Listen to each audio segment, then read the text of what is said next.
Hello, नमस्कार आप सभी को आपके अपने platform brothers coaching education hub पे।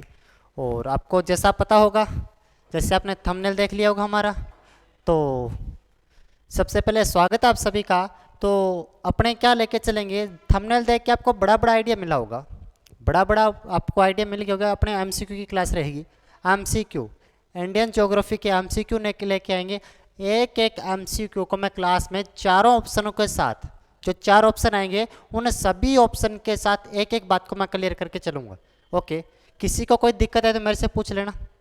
और जो नए जुड़े हैं अपने प्लेटफॉर्म के साथ, ब्रदर्स कोचिंग एजुकेशन हब के साथ में जो भी नए जुड़े हैं, जल्दी से वीडियो को लाइक कर दो और सभी ग्रुपों में शेयर किया जाए। वीडियो को जल्दी से जल्दी शेयर किया जाए और सभी एक बार बटन को, जिसने सब्सक्राइब नहीं किया बटन को जल्दी से जल्दी बटन को सब्सक्राइब करे और वीडियो को सभी ग्रुपों में शेयर करो। एक बार लाइक कर दो, क्योंकि आपके आने वाले सभी भी एग्जाम में ये एमसीक्यू काम आएंगे, एक एक एग्जाम में। और जो भी मैं यहाँ पे आपको पढ़ाऊंगा हर एमसीक्यू वहाँ से निकलेगा। चारों ऑप्शन की डिटेल मैं आपको डिटेल से बताऊंगा, एक भी ऐसा ऑप्शन नहीं होगा जो आपसे नहीं निकलेगा। चारों ऑप्शन की डिटेल आपको मैं बताते हुए चलूंगा। तो अपने पढ़ते हैं यहाँ से। कुछ एक प्रश्न है, इंडियन ज्योग्राफी के प्रश्न है। इंडियन ज्योग्राफी के चारों ऑप्शनों के साथ लेके चलेंगे, चार ऑप्शन आएंगे, चारों ऑप्शनों को मैं बताते हुए चलूंगा। ठीक है, चल लेट हो गए। सबसे पहला प्रश्न, प्राचीन भारतीय भौगोलिक मान्यता के अनुसार भारतवर्ष किस द्वीप का अंग था? जो भी प्राचीन मान्यता मानते हैं, प्राचीन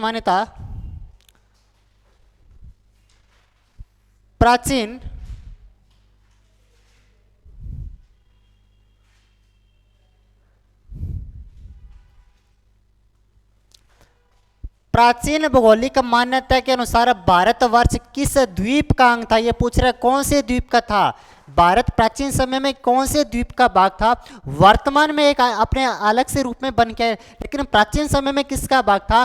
प्राचीन समय में भारत जम्बू द्वीप का भाग था। कौन से द्वीप का भाग था? जम्बू द्वीप का भाग है। ये पूछा गया प्रश्न था, एक बार आईएएस के एग्जाम में पूछा गया प्रश्न था, नॉर्मली प्रश्न पूछ लिया गया था। बौद्ध काल के अंदर, जिसमें महात्मा बुद्ध हुए थे, बौद्ध काल के अंदर भारत को किस नाम से पुकारा जाता था? बुद्ध काल के अंदर, या फिर जिसको बौद्ध काल बोलते हैं, बौद्ध काल के अंदर भारत को जम्बू द्वीप कहा जाता था। भारत को कौन सा द्वीप कहा जाता था? भारत को जम्बू द्वीप कहा जाता था। और जो भी एक बार नए आए यूट्यूब पे, जल्दी से वीडियो को लाइक करें, सब्सक्राइब करें बटन को और सभी ग्रुपों में शेयर करके आइए। एक बार जल्दी से जल्दी लाइक करिए और सभी ग्रुपों में शेयर करके आइए। अच्छा, पुष्कर द्वीप की डिटेल बताए तो इसका कुछ भी खास नहीं है, बस पुष्कर अपने को इतना सा याद रखना, राजस्थान के अंदर पुष्कर पड़ता है। राजस्थान का सबसे पवित्र स्थान कहा जाता है पुष्कर को। राजस्थान में जो पुष्कर पड़ता है वहां पर राजस्थान का एकमात्र ब्रह्मा जी का मंदिर है। कौन से मंदिर है? एकमात्र राजस्थान का ब्रह्मा मंदिर पड़ता है। एकमात्र राजस्थान का ब्रह्मा मंदिर कहां पे है? ब्रह्मा जी का मंदिर। राजस्थान का एकमात्र ब्रह्मा जी का मंदिर कहां पे? पुष्कर राजस्थान में पड़ता है। कांच द्वीप ऐसा कोई द्वीप नहीं है और कुश द्वीप ऐसा कोई भी द्वीप नहीं है। एक बार नोट करते चलना और साथ साथ स्क्रीनशॉट लेना। इसमें सिर्फ दो बातें याद रखनी है। भौगोलिक मान्यता के अनुसार जो भी पौराणिक ग्रंथ मिलते हैं अपने को, उसके अनुसार भारत किस अंग का था? भारत किस द्वीप का था? भारत जो कि जम्बू द्वीप का था। जम्बू द्वीप भारत को कौन से काल में कहते थे? बौद्ध काल में भारत को क्या बोलते थे? जम्बू द्वीप कहा जाता था। पुष्कर के बारे में एक बात याद रखनी, पुष्कर के बारे में कौन सी बात याद रखनी है? यहाँ पे एकमात्र ब्रह्मा मंदिर है। राजस्थान का कौन सा मंदिर है? ब्रह्मा जी का मंदिर है।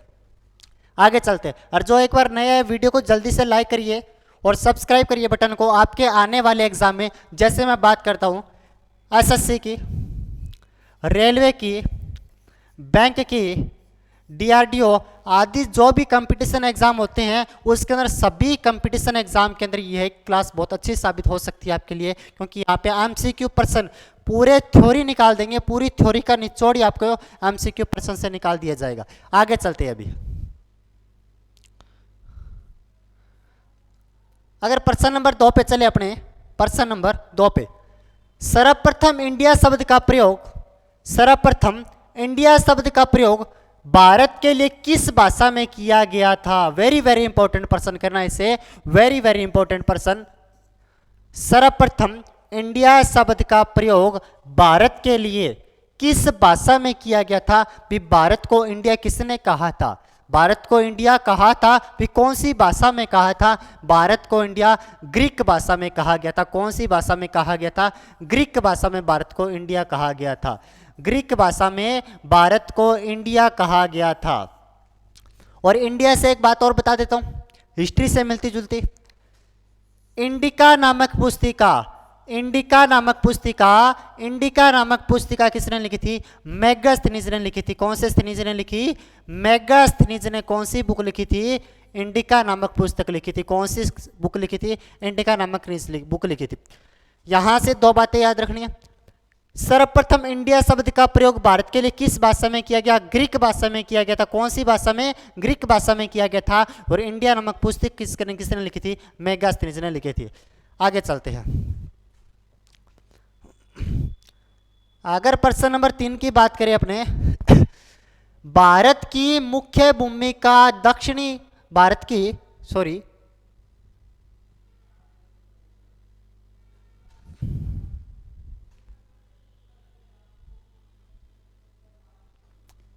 भारत की मुख्य भूमिका दक्षिणी सीमा कौन सा है? वेरी वेरी इंपॉर्टेंट प्रश्न। यहां से आपको मैं 4-5 प्रश्न क्लियर कर दूंगा अभी। भारत की मुख्य भूमिका दक्षिणी सीमा कौन सी है? मान के चलना इस प्रकार का भारत है, ये अपना इंडिया हुआ। मान के चलना ये अपना क्या? इंडिया। तो अपने को सबसे पहले इसका उत्तर का बिंदु पता होना चाहिए, दक्षिण का, पूर्व का, पश्चिम के सारे बिंदु पता होने चाहिए। भारत का जो सबसे दक्षिणी बिंदु पड़ता है, यहां पे पड़ता है, वो शुरू होता है 8 डिग्री 4 मिनट उत्तरी अक्षांश से। उत्तरी अक्षांश से शुरू होता है। भारत का सबसे जो उत्तरी बिंदु पड़ता है वो खत्म होता है 37 डिग्री 6 मिनट उत्तरी अक्षांश पर खत्म होता है। भारत का सबसे जो पूर्वी बिंदु पड़ता है, जो पश्चिमी बिंदु पड़ता है, भारत का सबसे पश्चिमी बिंदु पड़ता है, वो 68 डिग्री 7 मिनट से शुरू होता है। और जो यहाँ का पूर्वी बिंदु पड़ता है वो 97 डिग्री 25 मिनट पे खत्म होता है। तो अपने को चारों बिंदु पता होना चाहिए। भारत का सबसे दक्षिणी बिंदु कौन सा? 8 डिग्री 4 मिनट से शुरू होता है। सबसे उत्तरी बिंदु कौन सा? 37 डिग्री 6 मिनट होता है। उसके पश्चात सबसे पश्चिमी बिंदु कौन सा? 68 डिग्री 7 होता है। सबसे पूर्वी बिंदु कौन सा? 97 डिग्री 25 होता है। लेकिन यहां पे एक और बात बता देता हूं मैं। अब भारत इतना ही थोड़ी ना अपने आप में, भारत इतना ही थोड़ी ना, भारत के साथ में लक्षद्वीप भी लगते हैं। भारत के साथ में अंडमान निकोबार भी भारत का हिस्सा पड़ता है। लक्षद्वीप भी भारत का पड़ता है, अंडमान निकोबार भी भारत का पड़ता है। तो इसका इंपॉर्टेंट प्रश्न यहां बनता है, मान के चलना लक्षद्वीप यहां पे है, मान के चलना लक्षद्वीप यहां पे पड़ता है, तो अंडमान निकोबार तो यहां पे पड़ता है। अंडमान निकोबार यहां पे पड़ता है, तो अंडमान निकोबार का भी सबसे लास्ट बिंदु देखा जाएगा। अंडमान निकोबार का भी सबसे लास्ट बिंदु देखा जाएगा। अगर इस हिसाब से बात करें, अंडमान निकोबार का सबसे लास्ट बिंदु 6 डिग्री 4 मिनट होता है। 6 डिग्री 4 मिनट। अब आप बोलोगे सर ये तो इसके नीचे चला गया, ये तो भारत से अलग हो गया, लेकिन है तो भारत का हिस्सा, है तो भारत का हिस्सा। चाहे अलग हो, चाहे कहीं पे जाके रहे, लेकिन भारत का हिस्सा है। इसके ऊपर अधिकार भी भारत का ही है। भारत का यूटी कहा जाता है, भारत का केंद्र शासित प्रदेश इसे कहा जाता है। तो अपने को पता होना चाहिए भारत की मुख्य भूमिका, भारत की मेन बाउंड्री का जो सबसे दक्षिणी बिंदु पड़ता है 8 डिग्री 4 मिनट से शुरू होता है, उत्तरी बिंदु 37 डिग्री 6 मिनट तक है। अगर मैं इस साइड की बात करूं, पश्चिम में 68 डिग्री 7 मिनट से शुरू होता है और पूर्व में 97 डिग्री 25 मिनट। ये मैंने कहा था मेन बाउंड्री का सीमा होगा, लेकिन मैं कहूं भारत का कौन सा होगा? अगर मेन बाउंड्री पूछे तो इसे दक्षिणी करना, अगर भारत का देके पूछे तो भारत का ये होगा, क्योंकि ये भारत का हिस्सा है। इसी प्रकार ये प्रश्न पूछ रहा है भारत की मुख्य भूमि की दक्षिणी सीमा कौन सी है? मुख्य भूमि यानी कि मेन बाउंड्री ये पड़ती है, इसकी सबसे दक्षिणी सीमा पूछ रहा है, 8 डिग्री 4 मिनट होगा। 8 डिग्री 4 मिनट इसका करेक्ट आंसर होगा। अगर पूछ लेता भारत का कौन सा होगा, तो अपने को 6 डिग्री 4 करना था। अब ये पूछ रहे मुख्य भूमि, तो अपने को ये करना पड़ेगा। उत्तरी अक्षांश 6 डिग्री उत्तरी अक्षांश, यहां से तो भारत की ये कौन सा चीज है? ये तो भारत का, ये क्या चीज है? 6 डिग्री 4 मिनट। ये तो भारत का दक्षिणी बिंदु है। भारत का दक्षिणी बिंदु कौन सा है? भारत का दक्षिणी बिंदु, पूरे भारत का दक्षिणी बिंदु कौन सा है? उत्तरी अक्षांश। ये कोई भी ऐसा है ही नहीं। 8 डिग्री 4, ये मुख्य भूमि का दक्षिणी बिंदु है। मुख्य भूमि का दक्षिणी बिंदु, मेन बाउंड्री का दक्षिणी बिंदु।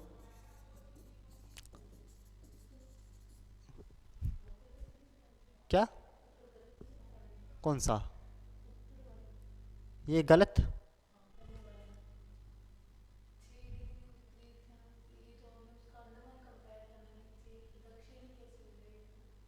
अच्छा, आप क्या समझ रहे हो? कहने का मतलब ये इंडिया हुआ अपना, यहाँ पे अंडमान निकोबार हुआ, कोई दिक्कत नहीं है।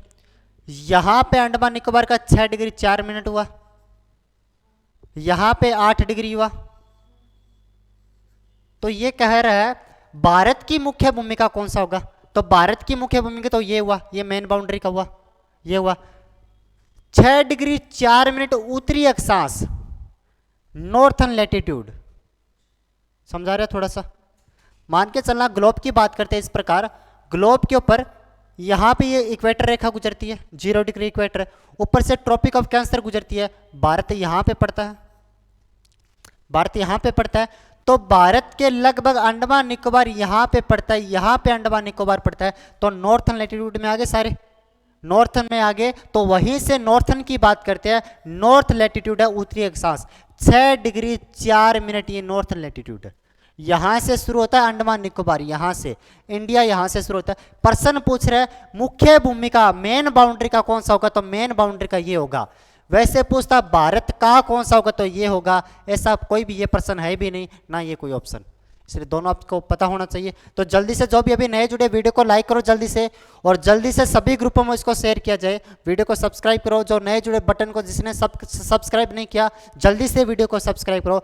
और आपको आने वाले समय तक जब भी एसएससी जीडी का एग्जाम होगा उस समय तक आपको कंटिन्यू एमसीक्यू पर्सन की, जो भी राजस्थान ज्योग्राफी हुआ, इसका इंडियन ज्योग्राफी हुआ, इंडिया का पॉलिटी हुआ, इंडिया का हिस्ट्री हुआ, सभी को मिला के आपको मैराथन क्लासेस या फिर 1-1 घंटे की क्लासेस या फिर आधे घंटे की क्लासेस रोजाना एमसीक्यू बेसिस के साथ मिलती रहेगी। तो वीडियो को जल्दी से लाइक किया जाए, ठीक है। आगे चलते हैं, अभी आगे चलते हैं, प्रश्न नंबर 3 पे चलते हैं। प्रश्न नंबर 3, अच्छा ये आपको एक थोड़ी सी मैं न्यूज़ बता देता हूँ, यहाँ पे थोड़ी सी बात बता देता हूँ। हमारी एक एप्लीकेशन है ब्रदर्स कोचिंग, सॉरी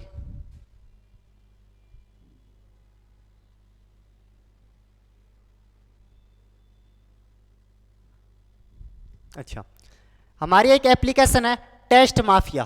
कौन सी एप्लीकेशन है? टेस्ट माफिया के नाम से हमारी एक एप्लीकेशन है। जो टेस्ट माफिया एप्लीकेशन है उसकी वेबसाइट ये है www.testmafia.in। हमारी कोचिंग की वेबसाइट है www.testmafia.in। तो आप बोलोगे सर ये काम क्या आएगी? ये बोलोगे काम क्या आएगी? तो काम बता देता हूँ ये काम क्या आएगी।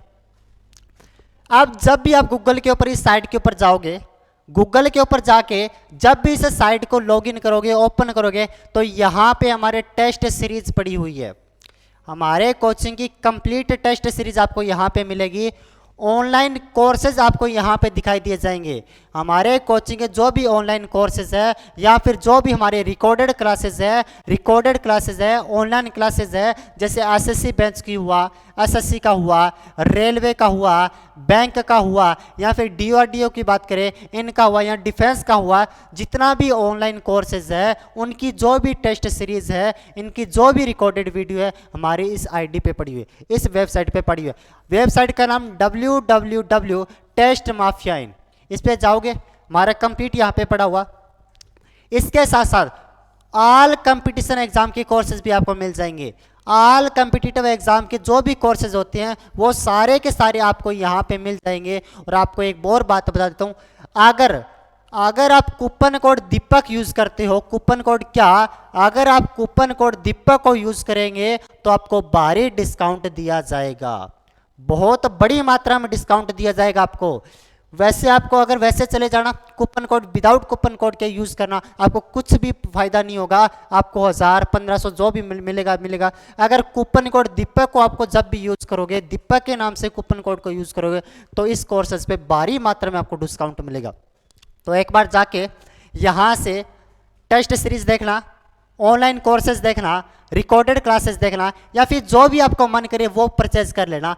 उसके साथ साथ दीपक कोड को यूज़ करना मत भूलना। अगर पैसे बचाने हैं तो दीपक कोड को यूज़ करना मत भूलना, क्योंकि पैसे हमारे अगले महीने के रिचार्ज में काम आ जाएंगे।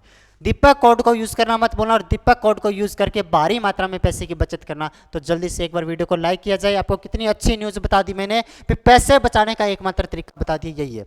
आगे चलते हैं, आगे चलते हैं। अच्छा, यहाँ पे चलें, ठीक है, चलते हैं। भारतीय मानक समय आधारित है, भारतीय मानक समय आधारित है, भारतीय मानक समय आधारित है।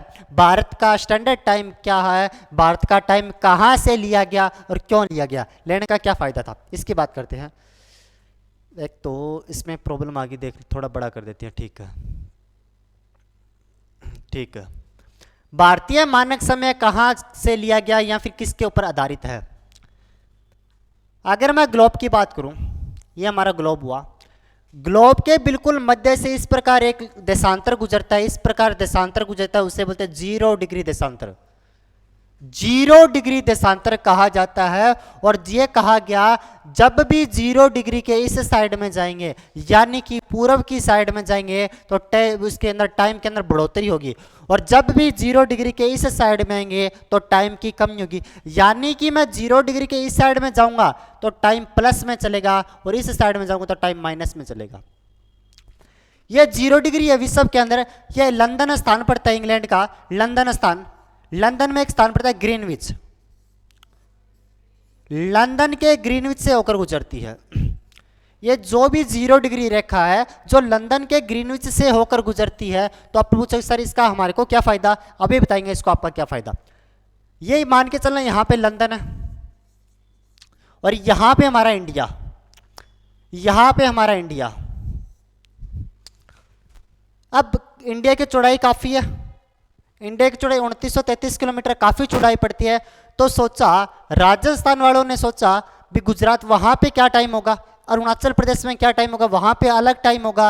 अरुणाचल प्रदेश वालों ने सोचा गुजरात में अलग टाइम होगा। अब मध्य में दिक्कत आ रही है, फिर दोनों का एक ही देश है, अलग अलग टाइम बन है, तो इसको कैसे सेट किया जाए। तो सभी ने एक ही आइडिया लगाया भी एक ऐसी समय रेखा को निर्धारित किया जाए, ऐसी समय रेखा को निर्धारित किया जाए भी उसी समय रेखा को पूरा भारत में माना जाएगा। तो इसलिए भारत की एक स्टैंडर्ड टाइम निर्धारित की गई, उस स्टैंडर्ड टाइम को कहा जाता है 82.5 डिग्री पूर्वी देशांतर। भारत में एक स्टैंडर्ड टाइम निर्धारित की, उसे कहा जाता है 82.5 डिग्री पूर्वी देशांतर के नाम से जानते हैं। पूर्वी देशांतर यानी कि पूर्वी देशांतर यानी कि ये कहाँ पे पड़ता है, पूरब में पड़ता है, यानी कि इस साइड में तो पश्चिम पड़ता है, इस साइड में पूरब पड़ता है। तो 82.5 डिग्री पूर्वी देशांतर को भारत का मानक समय रेखा कहा गया। भारत का 82.5 डिग्री पश्चिमी देशांतर नहीं होगा, क्योंकि वो तो इस साइड में आ जाता है, पूर्वी देशांतर होगा। 82.5 डिग्री को भारत का मानक समय रेखा कहा गया। कौन से देशांतर को, पूर्वी देशांतर को। समझा गया, ठीक है, आगे चलते हैं। इसका कोई खास नहीं और इसका भी कोई खास नहीं है, आगे चलते हैं। अभी आगे चलते हैं, आगे क्वेश्चन नंबर 5 पे चलते हैं अपने। अच्छा, वो पिछले से मिलता जुलता प्रश्न, इंडिया का स्टैंडर्ड टाइम यानी कि मानक समय, यानी कि कौन सा समय, मानक समय। मानक समय की बात कर रहे हैं, कौन से समय की बात कर रहे हैं, मानक समय की बात कर रहे हैं। ग्रीनविच लाइन से कितना आगे है, ग्रीनविच ये वही लाइन है जो पीछे करके आए हैं, जो अपने पीछे एमसीक्यू में करके, ये ग्रीनविच वही लाइन है, उससे कितना आगे है। जो ग्रीनविच कहाँ से गुजर रही थी, जो ग्रीनविच कहाँ से गुजर रही थी, लंदन से गुजर रही थी, लंदन से गुजर रही थी, जिसका मान 0 डिग्री था। भारत का मानक समय रेखा 82.5 डिग्री है। और एक बात याद रखना, कौन सी बात याद रखना, जब भी 1 डिग्री को पार किया जाता है, जब भी 1 डिग्री को पार किया जाता है, तो पार करने में 4 मिनट का समय लगता है। 1 डिग्री को पार करने में, सूर्य का प्रकाश पार करने में 4 मिनट का समय लगता है। अब यहां पे मान के चलना 12 बजे हैं, तो मैंने कहा इस साइड में जाएंगे तो प्लस में टाइम हो जाएगा, इस साइड में जाएंगे तो माइनस में टाइम हो जाएगा। तो इस साइड में 82.5 डिग्री जाना है, 1 डिग्री को पार करने में 4 मिनट का समय लगता है। तो 82.5 डिग्री को अगर मैं 4 से मल्टीप्लाई करता हूं तो 330 निकल के आता है। कितना निकल के आता है? 1 डिग्री को पार करने में 4 मिनट का समय लगता है, 4 मिनट का समय लगता है, और 4 इस सभी को अगर मैं मल्टीप्लाई करूं तो 330 मिनट निकल के आता है, यानी कि 5.5 घंटे निकल के आता है, यानी कि 5.5 घंटे निकल के आता है। इस साइड में जाएंगे तो यहाँ पे 12 बजे है, तो भारत में 5:30 बज जाएंगे। भारत में कितने बज जाएंगे? 5:30 बज जाएंगे। तो अपने कह सकते हैं इंडिया का स्टैंडर्ड टाइम ग्रीनविच लाइन से 5.5 घंटे आगे है, 5 घंटे 30 मिनट आगे है, 5 घंटे 30 मिनट आगे है। आगे चलते हैं, आगे चलते हैं, आगे चलते हैं। अच्छा, क्वेश्चन नंबर चलते हैं 6 पे। भारत का दूर दक्षिणी भाग भूमध्य रेखा से दूरी कितनी है? दूर दक्षिणी भाग मतलब मान के चलना ये अपना क्या हुआ? ये अपना भारत हुआ।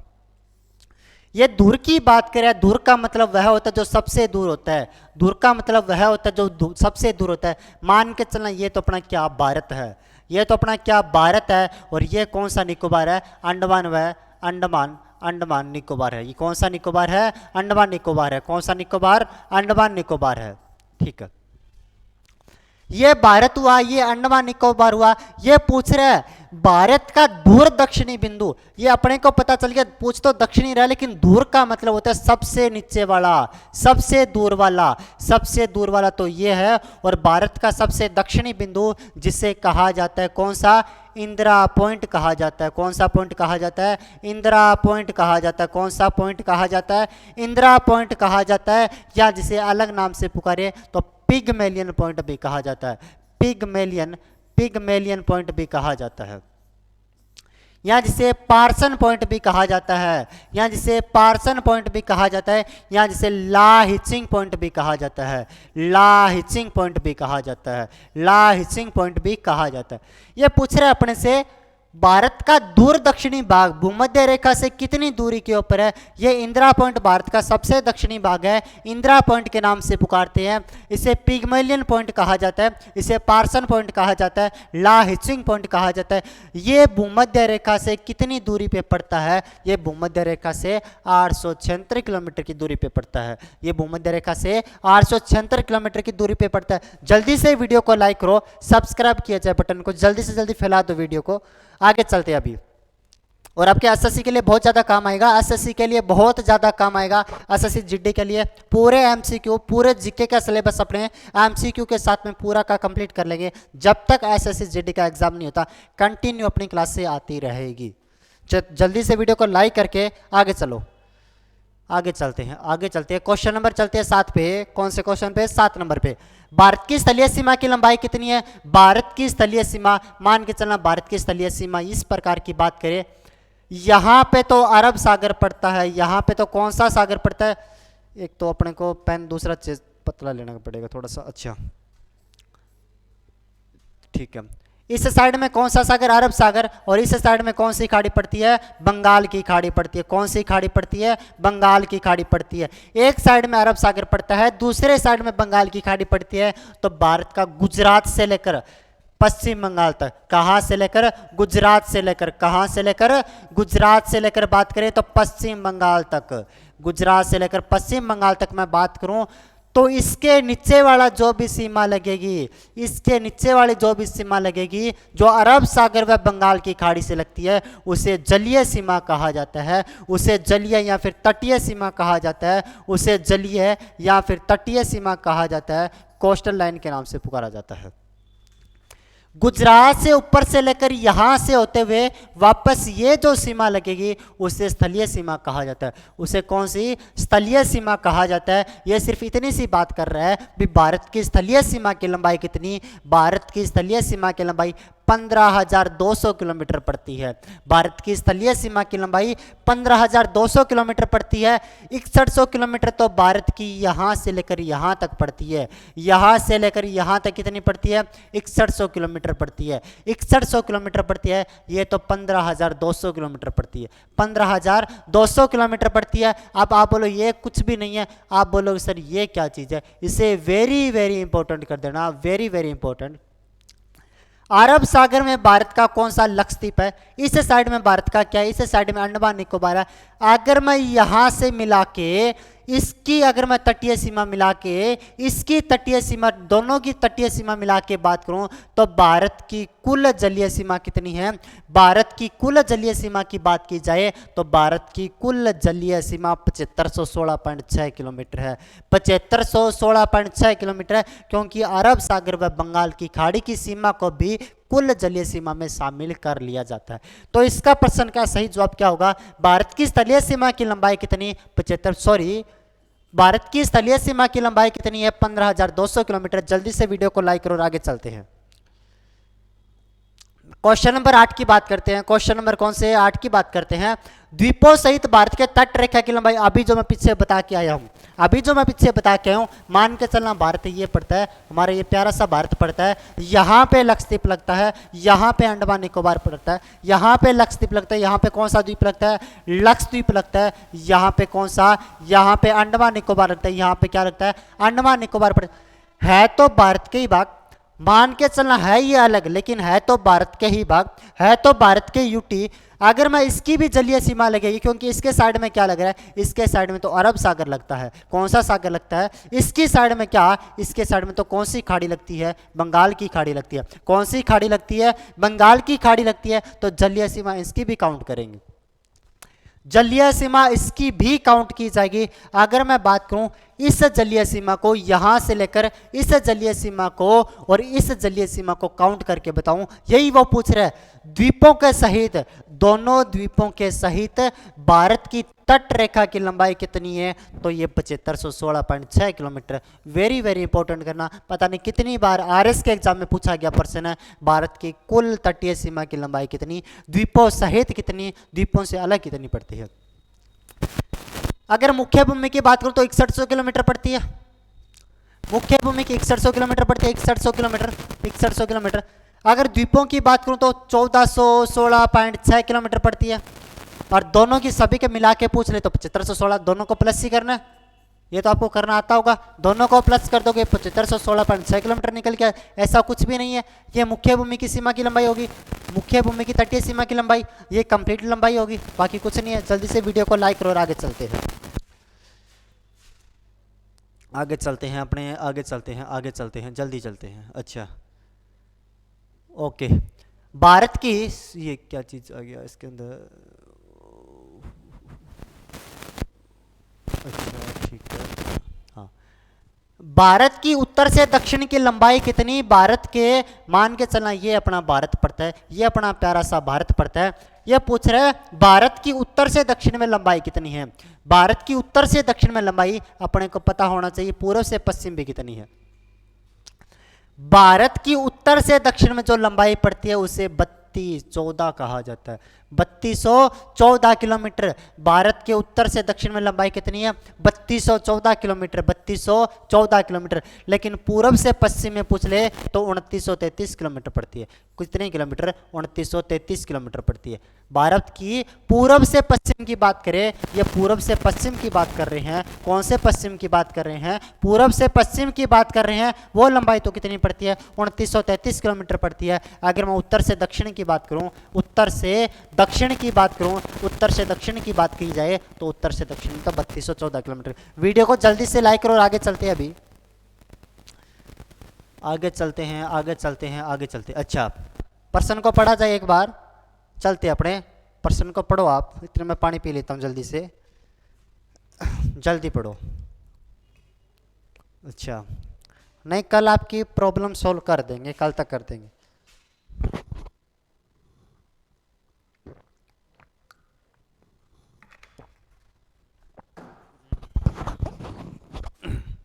अच्छा आगे चलते हैं अभी। प्रश्न को पढ़ा जाए। निम्न में से किस नदी को बंगाल का शोक कहा जाता है? सरो बंगाल, बिहार, सॉरी, बिहार का शोक कहा जाता है। शोक का मतलब क्या होता है? अपने न्यूज़पेपर पढ़ते हैं ना कभी कभार, कोई किसी दादी माँ का नाम लिखा जाए तो शोक संदेश आ गया, इसकी ये डेथ क्या हो गया, हंसी आ रही है आपको? अच्छा, किसी का नाम लिखा था ना, इसका शोक संदेश है, ये गुजर गई, तो अपने को क्या, वो कहीं का इंग्लैंड का निवासी यहाँ पे पश्चिम बंगाल बैठा हुआ अपने न्यूज़पेपर में देख रहा है शोक संदेश, तो फिर क्या मोहल्ले में ये तो हो हल्ला कर रहा है, ठीक है चली गई, इसके इतने दिन लिखे हुए थे, अखबार में निकालना गलत होता है शोक संदेश। कभी कभार तो न्यूज़पेपर पढ़ते हैं पूरा पेज ही निकालता है। जो दैनिक भास्कर के रिश्तेदार होते हैं ना, इनके जो भी बुआ फूफा दादी वगैरह, जो भी इनके सासू वगैरह होती है, वो पूरा का पूरा पेज छाप देते हैं, हमारा शोक संदेश, इसकी पत्नी का नाम ये, ब्रैकेट में ये और देती है, ये जॉब लगी, कमाल है, पता नहीं उसकी मसूरी करें फिर उसके नाम से अपनी मसूरी करें, मैं तो खुद को नहीं पता। बिहार का शोक, शोक का मतलब होता है बुरा, शोक का मतलब होता है क्या? बुरा, शोक का मतलब बुरा। तो बिहार का बुरा हाल करने वाली कौन सी नदी है? बिहार का पूरी तरह से बुरा हाल करने वाली, यानी कि बिहार में बाढ़ लाने वाली नदी की बात कर रहा है। तो बिहार का शोक किसे कहा जाता है? कोसी नदी को बिहार का शोक कहा जाता है। कोसी नदी को बिहार का शोक कहा जाता है, बिहार का शोक कहा जाता है। कोसी नदी को बिहार का क्या कहा जाता है? शोक कहा जाता है। क्योंकि कहा जाता है, जब प्राचीन, आप कोई भी प्राचीन बुक को पढ़ेंगे तो प्राचीन बुक में ये साफ साफ लिखा गया, क्या लिखा गया? साफ साफ, ये साफ शब्दों में लिखा गया था वहां पे, जो भी कोसी नदी है प्राचीन समय में ब्रह्मपुत्र नदी के साथ बहा करती थी। इस साइड से मान के चलना, ये अपना इंडिया, इस साइड से ब्रह्मपुत्र नदी आती है, इस साइड से गंगा नदी आती है। तो अभी वर्तमान में कोसी नदी गंगा नदी के साथ मिलती है। वर्तमान में कोसी नदी गंगा नदी की सहायक नदी है। गंगा में उत्तर से मिलने वाली सहायक नदियां रामगंगा, गोमती, गागरा, गंडक, कोसी, महानंदा। तो कोसी गंगा में मिलती है, लेकिन प्राचीन समय में कहते हैं ये ब्रह्मपुत्र के अंदर मिला करती थी, ब्रह्मपुत्र में मिला करती थी।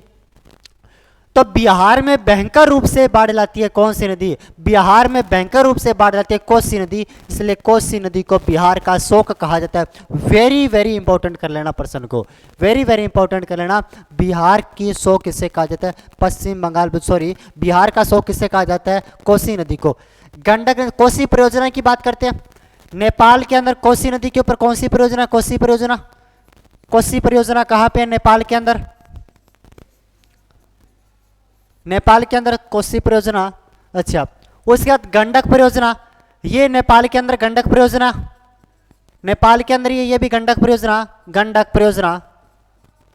गंडक परियोजना भी कहां पे? नेपाल के अंदर। ये कहां पे? नेपाल के अंदर। लेकिन दोनों की एक खासियत बता देता हूं, दोनों के दोनों भारत प्लस में नेपाल में विवादित है, भारत प्लस नेपाल में विवादित है।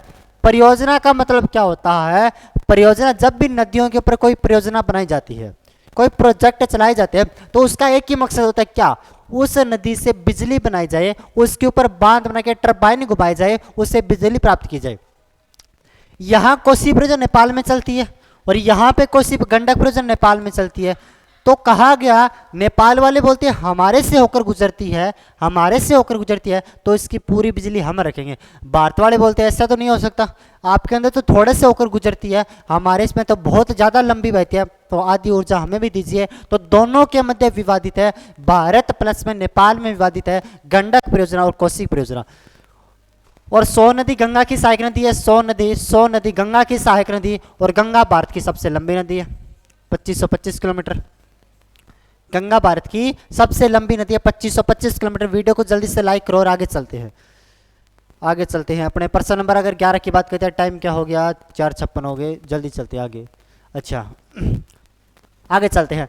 भारत और पाकिस्तान के बीच में अंतर्राष्ट्रीय सीमा रेखा को क्या कहा जाता है? भारत व पाकिस्तान के बीच में जो भी बॉर्डर लाइन गुजरती है, जो भी बॉर्डर रेखा गुजरती है, उसे किस नाम से जाना जाता है? ये आप बता सकते हो। तो उसे कहा जाता है किस नाम से? उसे रेड क्लिफ रेखा कहा जाता है। कौन सी रेखा? रेड क्लिफ रेखा कहा जाता है। कौन सी रेखा? रेड क्लिफ रेखा कहा जाता है।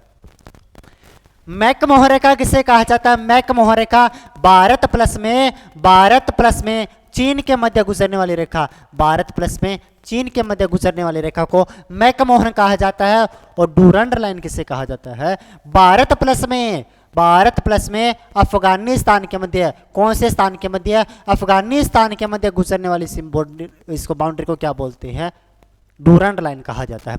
रेड क्लिफ रेखा तो भारत प्लस में हो ही गई, भारत प्लस में पाक, इतने आप थोड़े तो होशियार हो, कर लोगे। अच्छा, मैनीकॉट ये कोई खास नहीं है, विश्व की ये कोई खास नहीं, अपने को 3 पता होना चाहिए। क्या?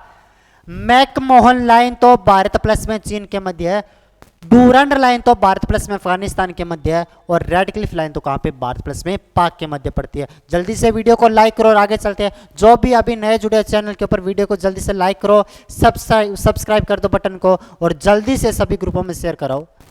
आपको रोजाना एसएससी से मिलते जुलते जो भी एमसीक्यू होते हैं इंपॉर्टेंट पर्सन, वो भी चारों ऑप्शनों के साथ में उसको हल करवाए जाएंगे, क्योंकि आपके आने वाले एग्जाम के लिए फायदेमंद साबित हो सके। तो जल्दी से वीडियो को लाइक करो, आगे चलते हैं, आगे चलते हैं, आगे चलते हैं, अभी चलते हैं। अच्छा, भारत के सुदूर पूर्व कौन सा देश भारत के साथ सर्वाधिक लंबी अंतरराष्ट्रीय सीमा लगाता है? भारत के साथ सर्वाधिक लंबी अंतरराष्ट्रीय सीमा लगाने वाला कौन सा? भारत के साथ सबसे लंबी किस देश की सीमा लगती है, उसकी बात करते हैं। सबसे लंबी भारत के साथ में बात करता हूं। भारत के साथ सीमा लगने वाले कौन से देश है? पाकिस्तान की सीमा लगती है, अफगानिस्तान की सीमा लगती है, अफगानिस्तान। उसके बाद में चीन की सीमा लगती है, नेपाल की सीमा लगती है। उसके बाद कौन सा रह गया? चीन, नेपाल, भूटान की सीमा लगती है, म्यांमार की सीमा लगती है, और बांग्लादेश की सीमा लगती है। कौन से देश की? बांग्लादेश की सीमा लगती है। कौन से देश की सीमा लगती है? बांग्लादेश की सीमा लगती है। भारत के साथ में 7 देश सीमा बनाते हैं, भारत के साथ में 7 देश सीमा बनाते हैं, जिसमें सबसे लंबी सीमा तो बांग्लादेश के साथ में लगती है। कितनी लगती है? 4096.6 किलोमीटर। सबसे लंबी सीमा तो बांग्लादेश के साथ लगती है, 4096.6 किलोमीटर। यह पूछ रहा है भारत के सुदूर पूर्व में कौन सा देश भारत के साथ सर्वाधिक लंबी अंतरराष्ट्रीय सीमा बनाता है? तो अपने को अभी यहां से बात करनी है, अभी अपने को यहां से निकालना होगा। इन चारों ऑप्शनों में सबसे पहले 2 ऑप्शन अपने आप कट जाते हैं। थाईलैंड की सीमा भारत के साथ नहीं लगती, थाईलैंड की सीमा भारत के साथ नहीं लगती, वियतनाम की सीमा भारत के साथ नहीं लगती, वियतनाम की सीमा भारत के साथ नहीं लगती। अब बात आती है चीन की और म्यांमार की। चीन और म्यांमार की बात आती है। पाकिस्तान के साथ सीमा की बात करूं तो 3310 किलोमीटर लगती है। अफगानिस्तान के साथ सीमा की बात करूं तो 80 या फिर 86 किलोमीटर लगती है, 106 किलोमीटर, सॉरी 80 और 106 किलोमीटर लगती है। चाइना के साथ बात करूं तो 3917 किलोमीटर लगती है, 3917 किलोमीटर लगती है। नेपाल के साथ बात करूं तो नेपाल के साथ 1751 किलोमीटर लगती है। कितने किलोमीटर? 1751 किलोमीटर लगती है। भूटान के साथ बात की जाए, भूटान के साथ 500, सॉरी अभी मैं रिकॉल नहीं कर पा रहा इसको,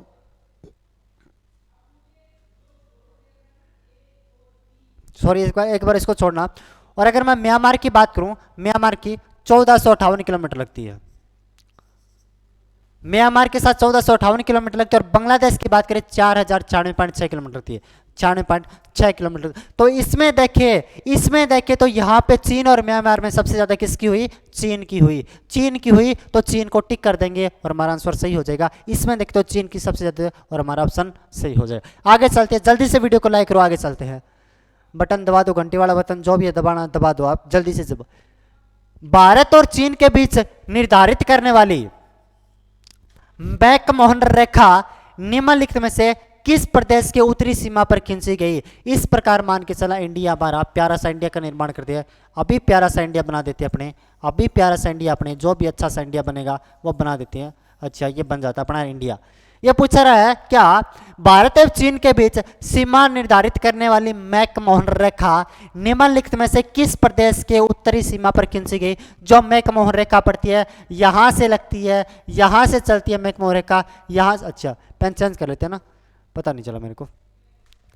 मैकमोहन रेखा यहां से चलती है, यहां से चलती है, यहां पे होते हुए, यहां से होते हुए यहां तक मैकमोहन रेखा चलती है। तो किस प्रदेश के उत्तर से बहती है? इस प्रदेश में तो कौन सा? इस प्रदेश में जम्मू कश्मीर आता है। यहां पे तो क्या था? उत्तर प्रदेश में नहीं बहती, गलत ऑप्शन हो जाएगा। हिमाचल प्रदेश के तो बगल से निकलती है, गलत ऑप्शन हो जाएगा। अरुणाचल प्रदेश में तो यहां से भी नहीं, यहां से इस प्रदेश के उत्तर से बहती है। तो ऑप्शन कौन सा सही हो जाएगा? जम्मू कश्मीर बड़ा करेक्ट आंसर हो जाएगा। बाकी चलते वहीं पे, ठीक है। आगे चलते हैं, जल्दी से वीडियो को लाइक करो और आगे चलते हैं अपने, आगे चलते हैं। अच्छा, आगे, निम्नलिखित में से किस देश के साथ भारत की अंतर्राष्ट्रीय सीमा नहीं लगती? किस देश के साथ? अभी जो मैं पीछे पढ़ा के आया था, ये थोड़ा सा आपको याद रखना था। पीछे अभी मैं पढ़ा के आया था, भारत की जो अंतर्राष्ट्रीय सीमा 7 देश के साथ लगती है। 7 देश के साथ लगती है। सातों देश कौन कौन से थे? 7 देश के साथ लगती है। 7 देश कौन कौन से थे? पहला तो अपना प्यारा सा पाकिस्तान था। अपना कौन सा था? पाकिस्तान था। पहले तो पाकिस्तान था। कौन सा स्थान था? पाकिस्तान। ये गलत लिख दिया शायद मैंने। पहला पाकिस्तान था, दूसरा अफगानिस्तान था। अफगानिस्तान था। दूसरा कौन सा स्थान था? अफगानिस्तान था। तीसरे की बात करता हूं तो चाइना था, अपना प्यारा सा चाइना था। चौथे की बात करते तो नेपाल था। चाहे कैसा भी हो, रिस्पेक्ट तो देनी चाहिए उसको। उसके बाद बात करते तो अपना कौन सा? भूटान था। कौन था? भूटान था। उसके बाद बात करते तो म्यांमार था। कौन सा मार था? म्यांमार था। लास्ट में कौन सा देश था? बांग्लादेश था। कौन सा देश था? बांग्लादेश था। भारत के साथ 7 देशों की सीमा लगती है। टोटल भारत के साथ 7 देशों की सीमा लगती है। 7 देशों में पाकिस्तान इसके अंदर मिल गया, बांग्लादेश मिल गया, भूटान मिल गया। ये भाई साहब नहीं मिले। ये क्या नहीं मिले अपने को? भाई साहब यहाँ पे नहीं मिले। अच्छा, ये मेरे को एक बार फोन आ गया तो फोन को अपने कर देते हैं कट। तो आपकी क्लास कंटिन्यू रखते हैं, ठीक है? ठीक है, आगे चलते हैं। मतलब पाकिस्तान अपने को मिल गया, बांग्लादेश अपने को मिल गया, भूटान अपने को मिल गया। मिला कौन सा भाई साहब? नहीं अपने को। अपना कौन सा भाई साहब नहीं मिला? अपने को श्रीलंका नहीं मिले। और श्रीलंका जैसे ही नहीं मिला तो अपने को पता चलिए तीनों से ये गलत हुआ। गलत हुआ तो इसको टिक कर देते हैं और अपना ऑप्शन सही हो जाएगा। आगे चलते हैं। आगे चल, अच्छा वापस ये भी आ गया। वापस एक बार और बता दूं, भूल गए होंगे अभी जो भी नए जुड़े उनको एक बार और बता दूं। पैसे कमाने का एक आसान सा तरीका, फ्री में घर बैठे पैसे कमाओगे आप। ध्यान से सुन लेना। फ्री में रोजाना आपको डॉलर मिला करेंगे। दे एक बार ध्यान से सुन लेना। लास्ट में एक चीज़ बताऊंगा, फ्री में डॉलर आएंगे। वीडियो देखते ही पूरे आपको $100 मिल जाएंगे। पूरे $100 आपके अकाउंट में आ जाएंगे। जल्दी से वीडियो को देखना। पूरे $100, पूरे $100 आपके अकाउंट में मिल जाएंगे। जल्दी से वीडियो को देखना पूरा। अच्छा, हमारी एप्लीकेशन है किस नाम से? टेस्ट माफिया के नाम से हमारी एप्लीकेशन है। किस नाम से? कौन सी माफिया? Test mafia. और कौन सी साइट है? कौन सी वेबसाइट पे मिलेगा अपने? हमारी जो कोचिंग की वेबसाइट है www टेस्ट माफिया। कौन सी वेबसाइट? वेरी वेरी इंपॉर्टेंट है एग्जाम में नहीं आने के लिए, लेकिन आपको काम के लिए। www टेस्ट माफिया के नाम से हमारी वेबसाइट है। उसके ऊपर वेबसाइट के ऊपर जाना और लॉगिन करना। लॉगिन जब भी इसके ऊपर करोगे तो हमारी टेस्ट सीरीज आपको मिल जाएगी। ब्रदर्स कोचिंग की टेस्ट सीरीज आपको मिल जाएगी। ऑनलाइन कोर्सेज मिल जाएंगे। रिकॉर्डेड कोर्सेज आपको यहाँ पे मिलेंगे। टेस्ट सीरीज के साथ में ऑनलाइन कोर्सेज मिलेंगे, रिकॉर्डेड कोर्सेज ही आपको मिल जाएंगे। और परचेज यहाँ से आप कर सकते हो। क्या कर सकते हो? परचेज कर सकते हो। आप बोलोगे सर क्या फ़ायदा? 1% भी फ़ायदा नहीं हुआ। क्या फ़ायदा आपको इतना टाइम खराब करने का? 1% भी फ़ायदा नहीं हुआ। अभी फ़ायदा करते, अभी डॉलर आपको अकाउंट में डालता हूँ मैं, ट्रांसफर करता हूँ। अच्छा, जब भी आप टेस्ट माफिया पे जाओगे, कोई भी कोर्सेज की तैयारी करोगे, कोई भी कंपटीशन की तैयारी करोगे, जैसे रेलवे की तैयारी करोगे, जैसे बैंक की तैयारी करोगे, जैसे एसएससी की तैयारी करोगे, जैसे डीआरडीओ की तैयारी करोगे, जैसे डिफेंस की तैयारी करोगे, जैसे डिफेंस की तैयारी करोगे, इन सभी की तैयारी जब भी करोगे तो आपको जो भी कंपटीशन एग्जाम का, ऑल कम्पिटिटिव एग्जाम की बात कर रहा हूँ, ऑल कम्पिटिटिव एग्जाम के अंदर जो भी ऑनलाइन कोर्सेज होते हैं, जो भी रिकॉर्डेड कोर्सेज होते हैं, उन सभी से मिलती जुलती टेस्ट सीरीज होती है, इसके ऊपर आपको मिल जाएगी। अगर आप इसको खरीदते समय कूपन कोड दीपक को सेव, दीपक का नाम लिखोगे, कूपन कोड की जगह दीपक को यूज करोगे, दीपक मेरा ही नाम है, अगर कूपन कोड की जगह दीपक को यूज करोगे, DEEPAK, अगर कूपन कोड की जगह दीपक को यूज किया जाएगा तो भारी मात्रा में आपको डिस्काउंट मिलेगा। भारी मात्रा में डिस्काउंट मिलेगा। यहाँ पे जो कोर्सेज आपको 1000 या फिर 1500 में दिखाए जाएंगे, वो बहुत कम छूट के साथ आपको मिल जाएंगे। अगर कौन सा कोड यूज करने पर? दीपक यूज करने पर। अपना नाम का मत कर देना, कोई आपका नाम राहुल, आप राहुल कर दो, कुछ भी नहीं मिलेगा। अगर दीपक नाम को यूज करोगे तो आपको भारी मात्रा में डिस्काउंट मिल जाएगा और आपको अगले महीने के रिचार्ज के लिए पैसे बच जाएंगे। आगे चलते हैं अभी, ठीक है? आपके अगले महीने के, हाँ वो आप बात करते हो ना फोन पे, उसके लिए पैसे बच जाएंगे आपको। आगे चलते हैं। निम्नलिखित में से कौन सा देश भारतीय उपमहाद्वीप के अंतर्गत शामिल नहीं किया जाता? कौन सा उपमहाद्वीप? कौन से होते हैं उपमहाद्वीप? कौन से होते हैं? किसको शामिल नहीं किया जाता? उपमहाद्वीप को किसको शामिल नहीं किया जाता? क्या कितने टाइम की क्लास है अभी बता देते हैं सर? कितने टाइम की क्लास है इनको बता देते हैं। अभी 5-8 हो गए, शायद 20 मिनट और। अच्छा, उपमहाद्वीप के अंतर्गत आता है। शामिल किसको नहीं किया जाता? शामिल नेपाल को नहीं किया जाता, सॉरी श्रीलंका को शामिल नहीं किया जाता। मतलब उपमहाद्वीप वह होता है, उपमहाद्वीप वह होता है, एक तो महाद्वीप होता है, एक तो कौन सा द्वीप होता है? महाद्वीप होता है। महा मतलब सबसे बड़ा द्वीप होता है। कौन सा द्वीप होता है? महाद्वीप होता है एक तो, उसके बाद एक द्वीप होता है। एक क्या होता है? एक द्वीप होता है। द्वीप के भी चारों ओर जल लगता है, इसके भी चारों ओर जल लगता है, इसके भी चारों ओर जल लगता है। बोलोगे सर फर्क क्या? फर्क अभी बता देंगे आपको क्या फर्क होगा इसके अंदर। महाद्वीप के जो चारों ओर जल लगता है वो महासागरों का जल लगता है, महासागरों का जल लगता है। इसके चारों सीमाओं के ऊपर सारी भी महासागरों का जल लगेगा। लेकिन अगर अगर मैं द्वीप की बात करूं तो द्वीप के चारों ओर एक ही सागर का जल लगता है, एक ही सागर का जल लगता है। अगर मैं जैसे बात करूं लक्षद्वीप की बात करूं, कौन से द्वीप की बात करूं? लक्षद्वीप की बात करूं तो इसके अंदर सिर्फ अरब सागर का जल लगता है, अरब सागर का जल लगता है, इसके साथ सिर्फ अरब सागर का जल लगता है। अगर मैं बात करूं एशिया महाद्वीप की बात करूं, एशिया महाद्वीप की बात करूं तो इसके अंदर हिंद महासागर भी लगता है, प्रशांत महासागर भी लगता है, अंटार्कटिका महासागर भी लगता है और आर्कटिक महासागर भी लगता है। कुछ खास नहीं है। महाद्वीप का मतलब जिसके चारों ओर जल लगे, द्वीप का मतलब जिसके चारों ओर जल लगे, यहां मतलब सभी महासागरों का जल लगे। महा मतलब बड़े, तो बड़े सागरों का जल लगे, और द्वीप छोटा मतलब एक ही सागर का जल लगे। उपमहाद्वीप बिल्कुल महाद्वीप के समान ही होता है, बिल्कुल महाद्वीप के समान ही होता है, लेकिन उप मतलब छोटा होता है, उप मतलब छोटा होता है। तो भारतीय उपमहाद्वीप में श्रीलंका को शामिल नहीं किया जाता, भारतीय उपमहाद्वीप में श्रीलंका को शामिल नहीं किया जाता। आगे चलते हैं, आगे चलते हैं। ओके, निम्नलिखित में से किस भारतीय राज्य की समुद्र तटीय सीमा सबसे लंबी है? समुद्र तटीय सीमा सबसे लंबी है। अगर मैं बात करूं, यहां पे बात करता हूं भारत की दक्षिणी सीमा की बात करता हूं, यहां पे गुजरात पड़ता है। कौन सा राज्य पड़ता है? गुजरात पड़ता है। कौन सा राज्य पड़ता है? गुजरात पड़ता है। यहां पे बंगाल पड़ता है। कौन सा गाल पड़ता है? बंगाल पड़ता है, पश्चिम बंगाल पड़ता है। कौन सा बंगाल? पश्चिम बंगाल पड़ता है। यहाँ पे पश्चिम बंगाल पड़ता है, यहाँ पे गुजरात पड़ता है। यहाँ से लेकर यहाँ तक भारत की तो टोटल लंबाई 6100 किलोमीटर है। कितने किलोमीटर है? 6100 किलोमीटर है। 6100 किलोमीटर लंबाई पड़ती है। यहाँ से लेकर यहाँ तक भारत के टोटल 9 राज्य है, टोटल 9 राज्य, टोटल 9 राज्य जलीय सीमा बनाते हैं, टोटल 9 राज्य जलीय सीमा बनाते हैं। सबसे लंबी जलीय सीमा बनाने वाला कौन? क्या पूछ रहा है?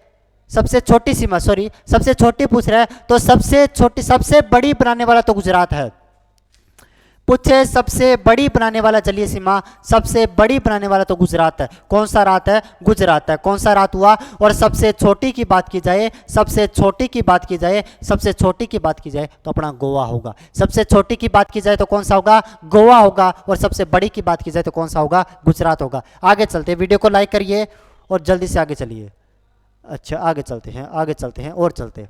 भारत की सबसे लंबी अंतर्राष्ट्रीय सीमा किस देश के साथ लगती है? तो मैंने आपको पीछे भी लिखवाया था, सबसे लंबी अंतर्राष्ट्रीय सीमा तो बांग्लादेश के साथ लगती है, बांग्लादेश के साथ लगती है। 4096.6 किलोमीटर लगती है, बांग्लादेश के साथ लगती है। चीन के साथ 3917 किलोमीटर लगती है, 3917 किलोमीटर। पाकिस्तान के साथ बात करूं तो पाकिस्तान के बाद 3310 किलोमीटर लगती है। कितने? 3310 किलोमीटर लगती है। नेपाल के साथ बात करूं तो 1752 किलोमीटर लगती है। तो सबसे ज्यादा कौन सा हुआ? बांग्लादेश हुआ। और सबसे कम की बात कर देता हूं, सबसे कम की बात करता हूं तो सबसे कम तो अफगानिस्तान के साथ लगती है, 106 भी लिखा जाता है और 80 भी लिखा जाता है।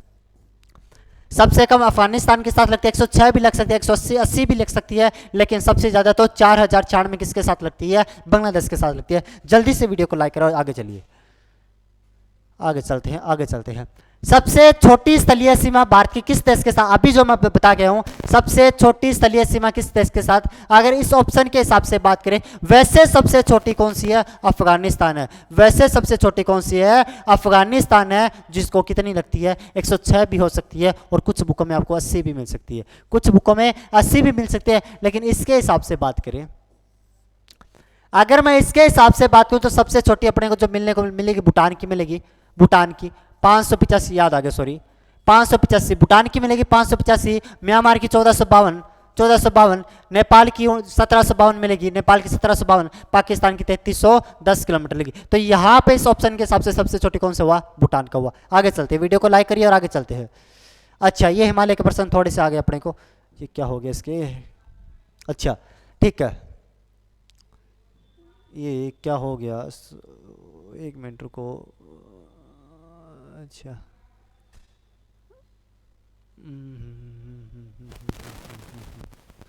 अच्छा, जिसको समझ आ रहा है जल्दी से वीडियो को लाइक कर दो और फैला दो उसको। आगे चलते, मेरे तो समझ ही नहीं आ रहा। अच्छा आगे चलते हैं।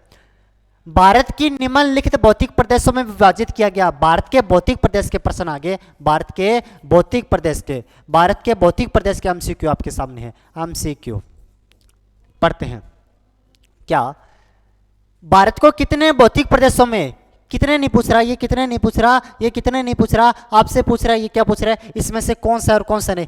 भारत को टोटल 6 भौतिक प्रदेशों में विभाजित किया गया। टोटल 6 भौतिक प्रदेशों में विभाजित किया गया। अब 6 के 6 नाम बता देता हूं, आगे काफी प्रश्न निकल जाएंगे। हिमालय प्रदेश नंबर 1, हिमालय प्रदेश में 1।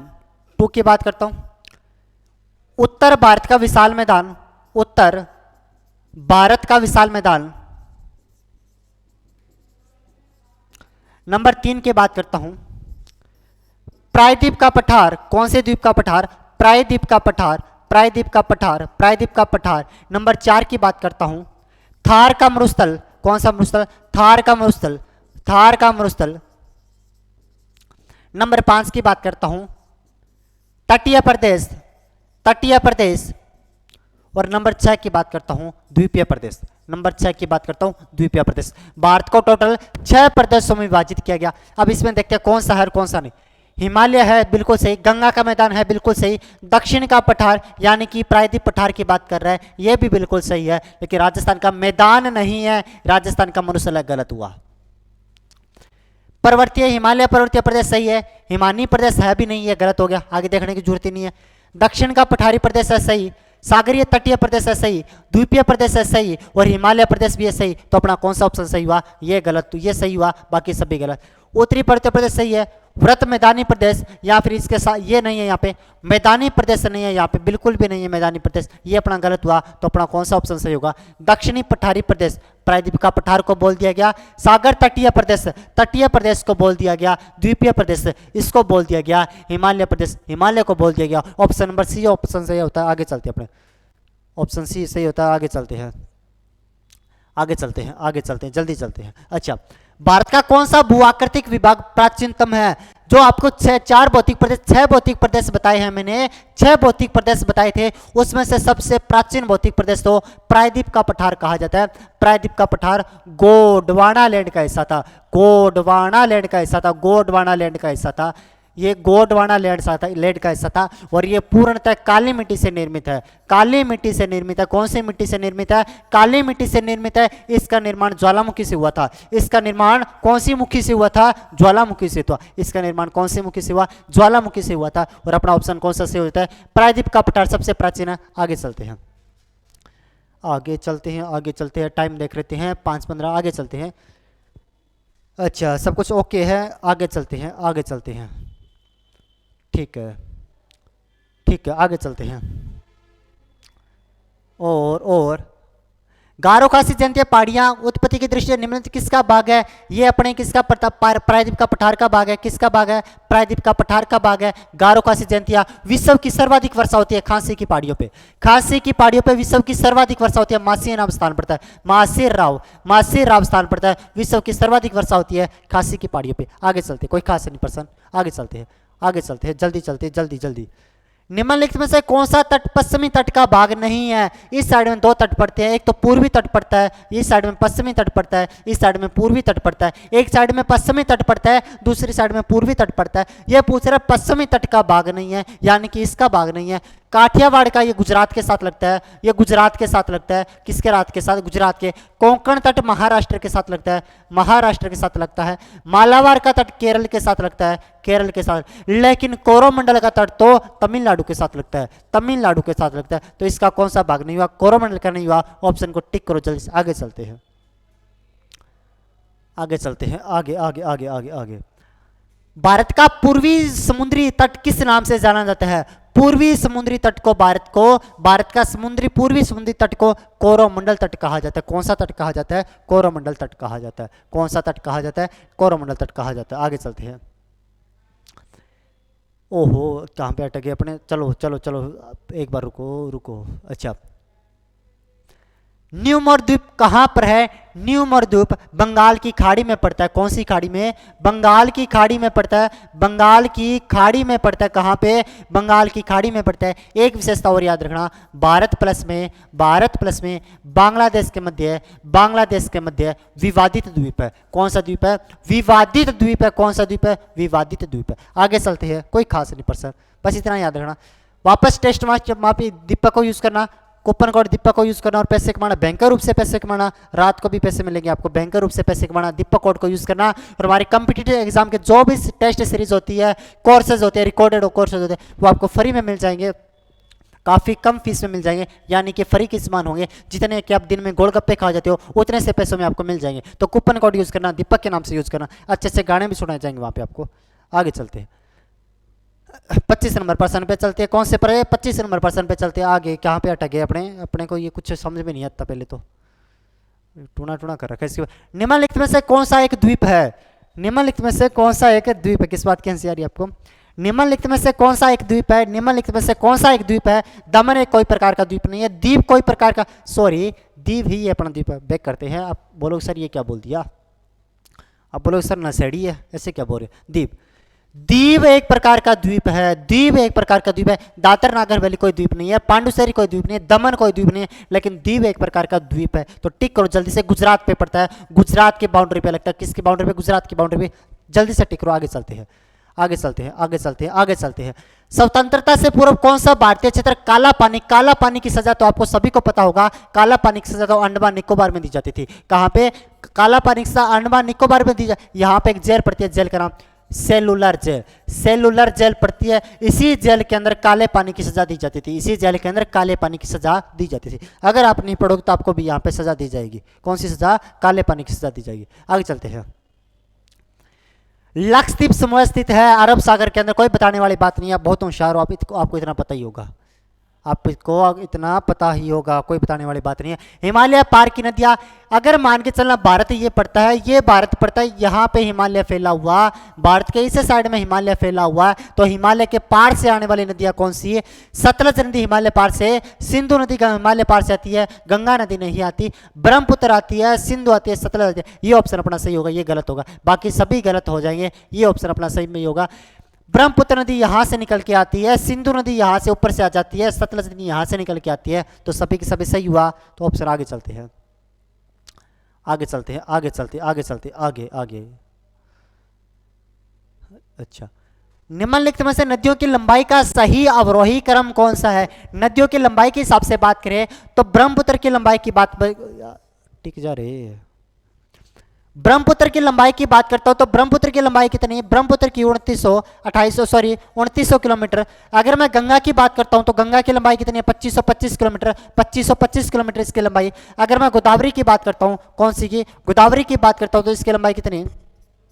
1465 किलोमीटर। नर्मदा की बात करता हूं तो 1376 किलोमीटर, 1376 किलोमीटर। ये क्या पूछ रहा है आपसे? ये पूछ रहा है अवरोही क्रम, मतलब बढ़ते से छोटे क्रम में ले चलिए, बढ़ते से छोटे क्रम में सभी की सभी, कोई दिक्कत नहीं है, 1% भी दिक्कत नहीं है। 2900 किलोमीटर, 2525 किलोमीटर, 1465 किलोमीटर, 1376 किलोमीटर, 1% भी दिक्कत नहीं है। ऑप्शन को टिक करो, आगे चलते हैं, टाइम बच गया। अच्छा, ये अगला प्रश्न, भारत की सबसे बड़ी नदी कौन सी? भारत की सबसे बड़ी नदी गंगा नदी, हर बच्चे को पता है, जो छोटा सा बच्चा उसको भी पता है, भारत की सबसे बड़ी गंगा नदी। गंगा नदी बांग्लादेश में किस नाम से जानी जाती है? गंगा नदी को बांग्लादेश में पद्मा कहा जाता है, गंगा में बांग्लादेश को पद्मा कहा जाता है। ब्रह्मपुत्र को बांग्लादेश में जमुना कहा जाता है।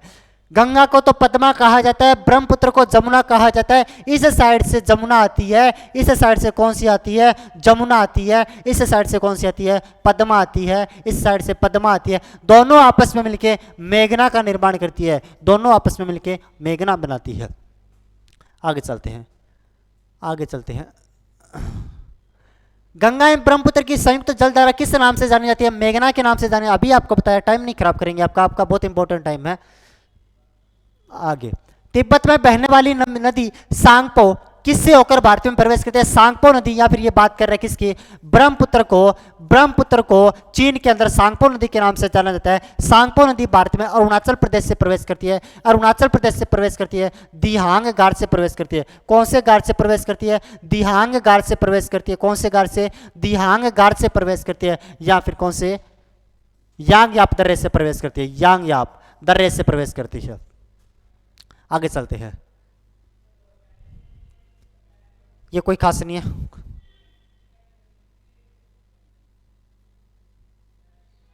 अच्छा, तो 4% है क्या, अभी बता देते हैं आपको। सिंधु नदी की लंबाई जितनी है, ब्रह्मपुत्र की यह लंबाई कितनी है? ये 2900 किलोमीटर, कोई खास नहीं है। 2900 किलोमीटर करना, जल्दी से जाने देना पर्सन को, आपको बता दिया, 4 बार बता दिया इसको, अभी भेजे में नहीं बढ़ा होगा आपके। तिब्बत में मानसरोवर झील के पास से किस नदी का उद्गम होता है? उपयुक्त सभी का उद्गम होता है, उपयुक्त सभी का, इनमें से सभी का निकलती है, इनमें से सभी निकलती है, कोई दिक्कत नहीं है आपको, हो जाएगा हो जाएगा हो जाएगा। अच्छा, विश्व का सबसे बड़ा नदीय द्वीप किसके? माजुली द्वीप किसके अंदर बना हुआ? ब्रह्मपुत्र के अंदर बना हुआ। कौन सी नदी के अंदर बना हुआ? ब्रह्मपुत्र के अंदर बना हुआ, कोई दिक्कत नहीं, हो जाएगा, आप कर लोगे। निम्नलिखित में से कौन सी नदी दक्षिण से उत्तर की ओर प्रवाहित होती है? दक्षिण से उत्तर की ओर जाती है, बेतवा नदी जाती है। कौन सी नदी जाती है? बेतवा नदी जाती है, कोई दिक्कत नहीं, हो जाएगा, बेतवा नदी। ये वापस हमारा कूपन कोड यूज करना, दीपक के नाम से यूज करना, और बैंकर पैसे कमाना, ज्यादा आ जाए तो मेरे को भी भेज देना, दीपक के नाम से कूपन कोड यूज करना।